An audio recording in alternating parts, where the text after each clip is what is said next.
Hello, this is the 27th of November and we're midway through winter. We're getting a lovely high pressure, dry but cold day. In Ireland you get warm and wet and dry and cold. You never get dry and warm. You know, we were never given two at one time. But we have to take what we have. This is still in flower.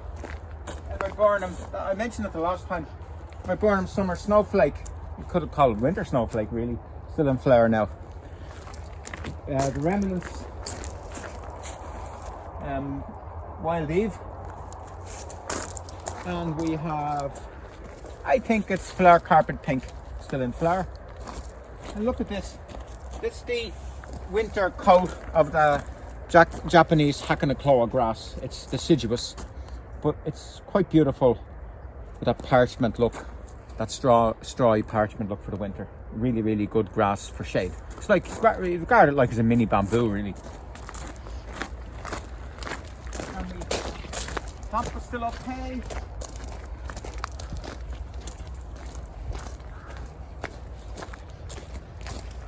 Most things dying away, but we have this Fuchsia Mrs Popple just hanging on, and we'll go around this way.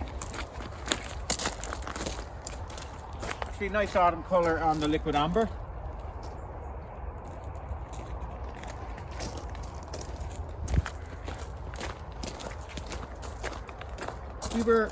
This is the Youngii and Birch. It's got quite whitish, and I was going to do some pruning on it, but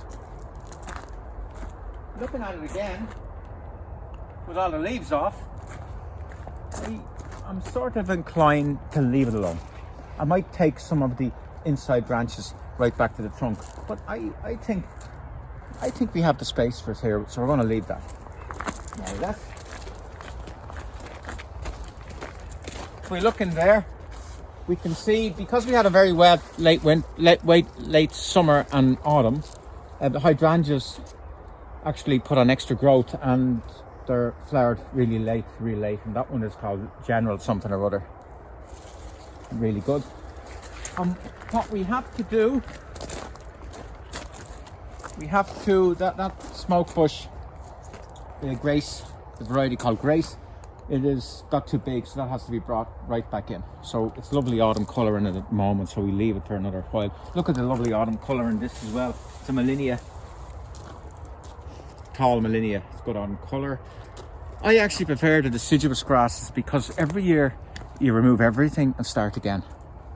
So you start in a clean sheet every year. There's a lovely apple, crabapple there. I think that's Everest, orange, looking really well.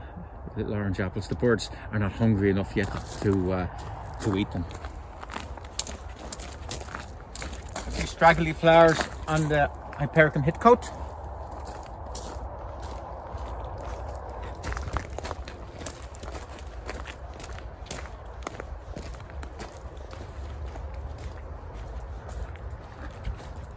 And here we have the prairie garden, and it's gone into its winter look, and it's still okay.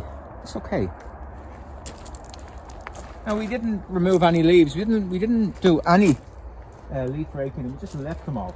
But it's quite sort of romantic, really, to see nature like that.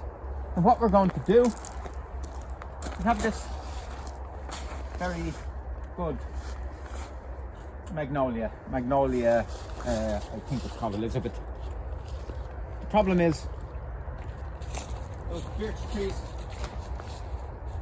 have got too big. And we've two choices, choice A and choice B. Choice A is to remove a lot of the lower branches of the big trees, of the birch trees. That's the Betula, albosinensis Fascination. It's sort of pinky white rather than Jack Monty is fully white. What we will do is we will remove a lot of the branches, lower down branches of the birch, and hope that's enough to give the magnolias some room. If not, plan B is to remove some of the birches, but that's plan B will be next year. Oh, look at that white diamond. 27th of November, not bad. And I just noticed this in here in the Dawn redwood. Thalictrum growing up through it. Well over 6 foot. I don't know where that came from. It's quite amazing. So we're going to look at pruning first. And you start off with the basic pruning tool. Is your secateurs, and these are your normal bypass secateurs, and you have to sharpen them regularly like this. The angled edge, you sharpen like that. You have to do that regularly. It's really easy. So you keep your secateurs sharp. You don't do this end except to get rid of any burrs, in case you were cutting wire or you were cutting some wire and you knock the angle out of place. But normally you just do this. When I was in Germany years ago working in the nurseries, all the Germans are great for craft, and all the young apprentice gardeners, they were all taught how to do it. They all had a little small little sharpening stone, and they always spit on the secateurs.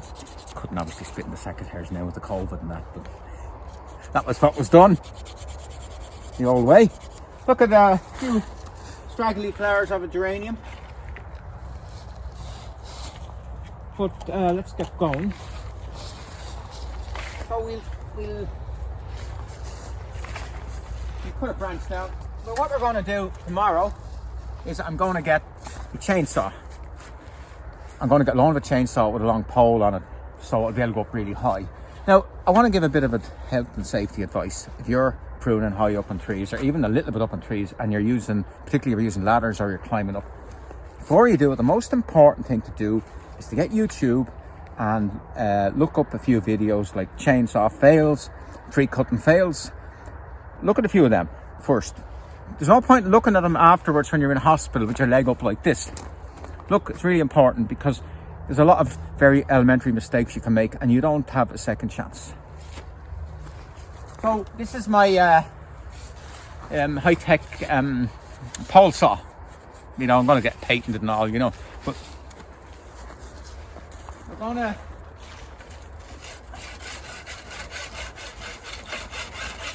just to show what we're doing.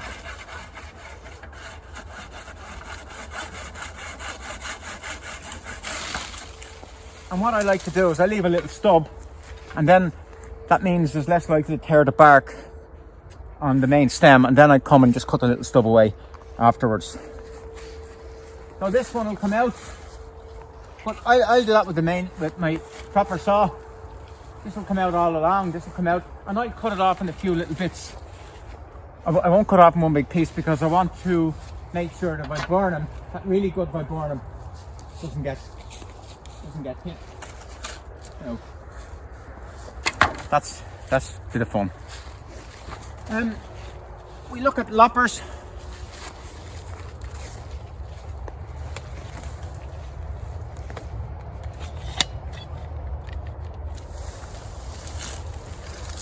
Thing about loppers, same as the secateurs, it's like a joint, it's like a large secateurs. And the thing about loppers is if you're cutting blade, that's the cutting part, you always have that on top, because as you cut, you want the weight of the branch to open your cut. You never go like this, because that makes it harder. So you always go like this. That's the loppers, and you sharpen the very same way. But I've already lost my, where is it? I should only really have one pocket, then you can't lose anything. Same again. Like that. And then for bigger stuff, various saws, and then eventually the chainsaw. But as I say, look at the videos before you use chainsaws or be cutting trees. The other, I'll just mention clippers. Clippers are different in secateurs. Secateurs, you can go into a plant and remove a single branch. So clippers are designed to cut hedges, to cut flats, to make the surface flat. They are no good for going into stuff. They don't work. And the way you operate these is as you go in, you're like a sort of a chicken on steroids or on speed, like that, and you fly through it. And anyone in the olden days, everybody used these. before we had the mechanical ones, and you'd see people actually use them to cut their lawns. Once again, get them sharpened regularly. So that's cutting stuff. Now we're going over to, we're going to finish off. I have to make big decisions here. That's probably going to come down, and that has to come down. It's a pity because they've got very big and they're shading the prairie garden. So those two are going to come down. And we'll wait till we cut the prairie garden down and we drop them, but that's just 2 trees. There's other trees there, they can fill in the gap. And this gorgeous vivax bamboo, Phyllostachys vivax, has just, it's coming out every year and it's shading the prairie garden, so we have to get it up. I had to go with this.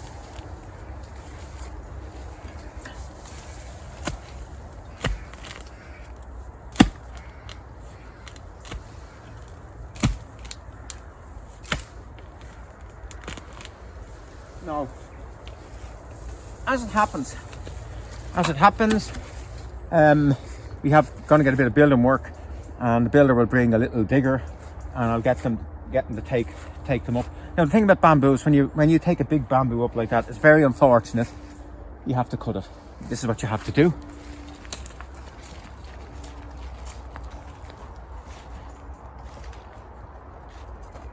And I hate doing this. It has to be done.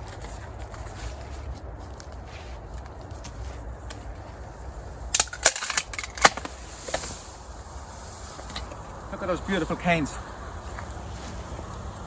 Look at what we're losing. So we're going to be cutting it back like that. We'll dig it up and we'll pot it. And we'll either sell it or use it somewhere else. But I think I'll use it somewhere else because this one disappeared. That lovely green one, it's normally golden, but lovely green one just appeared. So that's what we're going to do very shortly. And I have to say, I don't like using mechanical stuff normally, but sometimes you just have to use the mechanical way rather than kill yourself. And the advantage of the digger is the digger will be able to come in and take a big lump out.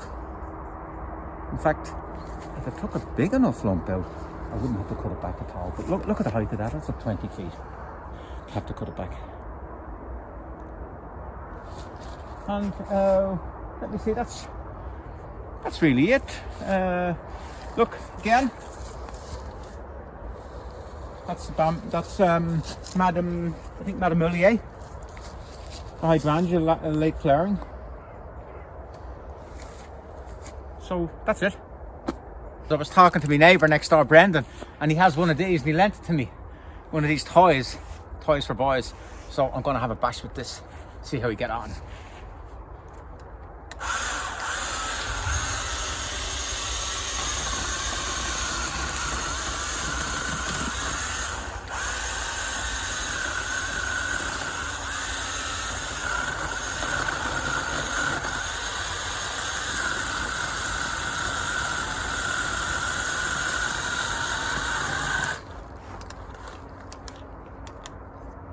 Out of juice.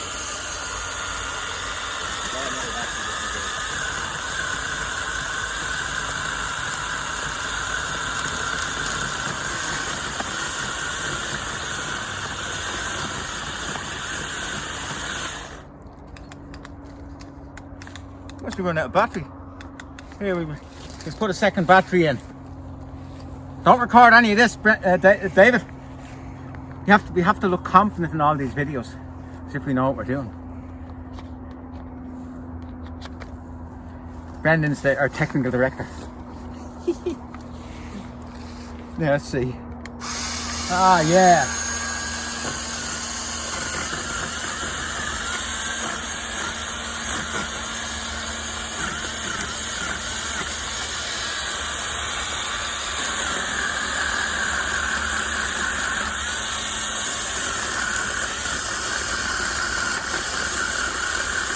Now the proper chainsaw with the pedals is a bit more, it's faster, but this is working okay.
far enough up.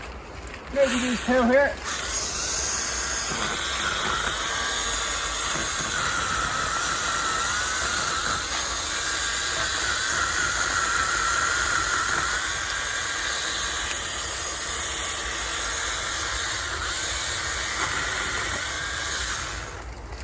Okay, let's have a look.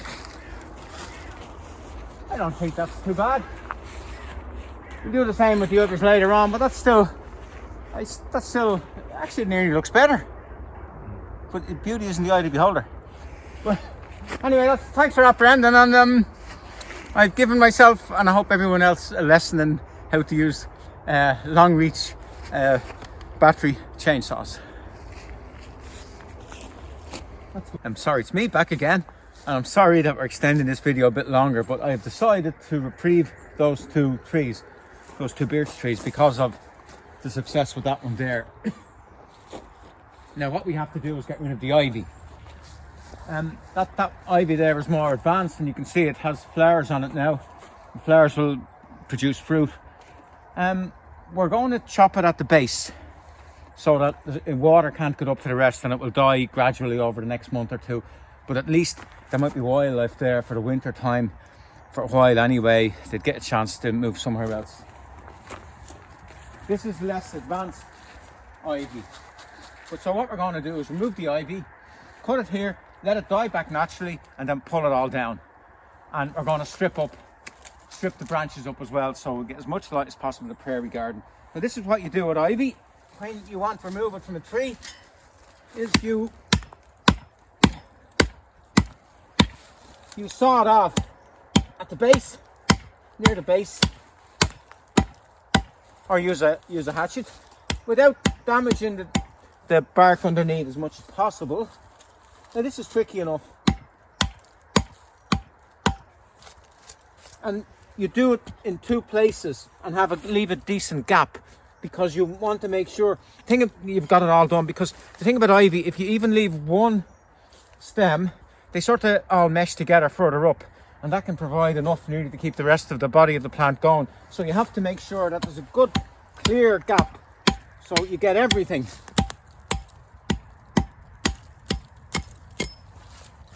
Yeah, we have it there.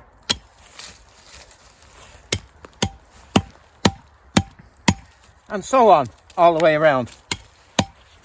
And that'll take about, this is an easy one. And you can see there's no ivy stems there. And that'll just die back. Now, if I had a large plantation, maybe 1,000 trees, and they all were covered with ivy, I would only remove ivy from a small few every year, and just make sure it doesn't get really dense and bulky, because it can actually girdle a tree and kill it. But at the same time, ivy is very important for wildlife and stuff, so it's a balance you have to do all the time. Now here, look at this here. We're not going to let it get started. So that's it. The two birch trees have got a presidential pardon, which I'm happy with.